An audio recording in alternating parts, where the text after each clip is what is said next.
खरं तर आपल्याला सर्वांना माहीत आहे की 15 तारखेला 15 जानेवारीला महानगरपालिकेच्या निवडणुका होऊ घातलेल्या आहेत.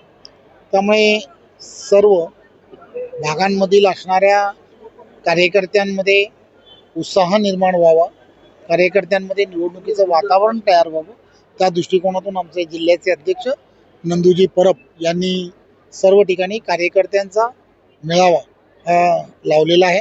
आज डोंबिवली पश्चिममध्ये हा कार्यकर्त्यांचा मेळावा होता. येणाऱ्या काळात वेगवेगळ्या दिवशी वेगवेगळ्या भागांमध्ये त्यांनी कार्यकर्त्यांचे मेळावे लावलेले आहेत आणि आम्हाला खात्री आहे की येणाऱ्या काळामध्ये या निवडणुकीच्या पार्श्वभूमीवरती सर्व इथे असणाऱ्या उमेदवारांना यामुळे एक चांगली प्रेरणा आणि उत्साह निर्माण होईल. लोकसभेमध्ये फेक नेगेटिव्ह पसरवला ज्याबद्दल आपण सांगितलंय, आणि यावेळेलाही तुम्ही आवाहन केलेलं आहे. ही एक गोष्ट लक्षात घेतली पाहिजे. लोकसभेच्या वेळेला जो संविधानाच्या संदर्भातला फेक नेरेटिव्ह तयार झाला होता, असेच फेक नेरेटिव्ह हे वेगवेगळ्या पद्धतीने विरोधक जे आहेत ते तयार करण्याचा प्रयत्न करतो. मतदारांनी यामध्ये जागृत राहणं हे अत्यंत गरजेचं आहे. डेव्हलपमेंटला मतदान करणं हे अत्यंत गरजेचं आहे.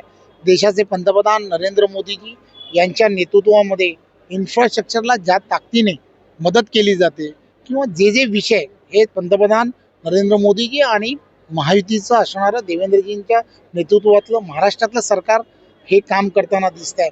या सगळ्या गोष्टीला पॉझिटिव्हली सर्व ठिकाणी रिस्पॉन्स हा जनतेने देणं हे अत्यंत गरजेचं आहे. आपण सांगितलं 100% भाजपला निवडून द्या, महापौर भाजपचा बसवा, याबद्दल काय सांगाल? एक गोष्ट लक्षात घेतली पाहिजे.